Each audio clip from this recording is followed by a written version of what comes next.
భువనగిరి అభివృద్ధిపై చర్చకు సిద్ధమా అంటూ కోమటిరెడ్డి బ్రదర్స్ కు సవాల్ విసిరారు బీజేపీ ఎంపీ అభ్యర్థి బూర నరసయ్య గౌడ్. భువనగిరిలో బీజేపీ గెలవకపోతే శాశ్వతంగా రాజకీయ సన్యాసం తీసుకుంటానన్నారు.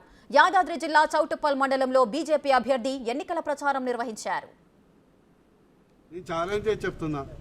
బూర నరసయ్య గౌడ్ కాదు, బీజేపీ ఓడిపోతే బూర నరసయ్య గౌడ్ శాశ్వతంగా రాజకీయ సన్యాసం తీసుకుంటాడు. నీకు దమ్ము ధైర్యం ఉంటే నువ్వు మంత్రి పదవి రాజీనామా చేస్తావా?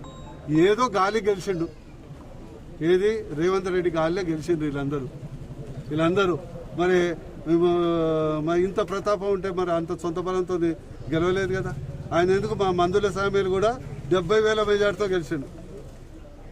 మా వేముల వీరేశం కూడా 73,000తో మెజార్టీ గెలిచిండు. మరి వీళ్ళంతా 30,000 40,000 మెజార్టీతో గెలిచిండు. 0 నల్గొండ అభివృద్ధి 0.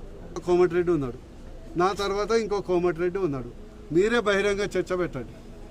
నా ముందర ఉన్నటువంటి రాజగోపాల్ రెడ్డి ఇక్కడ ఏం అభివృద్ధి చేసిండు? బూర నరసయ్య గౌడ్ ఛాలెంజ్ చేస్తూ 9,000 కోట్ల అభివృద్ధి చేశారు. ఎయిమ్స్ మీ కళ్ళ ముందర కనిపిస్తారు. నీ తర్వాత ఏదో ఫ్లూక్గా ఆ రోజు కూడా ఓడిపోయింది నా చేతిలో. ఏదో బోల్డోర్ 30,000 రావడంతో ఏదో ఫ్లూక్గా గెలిచిండు. దమ్ము ధైర్యం ఉంటే నేను వచ్చి ఈ 5 ఏళ్లలో నేను చిన్న ప్రాజెక్ట్ తెచ్చినా అని చెప్పమని. బీఆర్ఎస్ బీజేపీ ఒకటేనని కాంగ్రెస్ నాయకులు అంటున్నారు.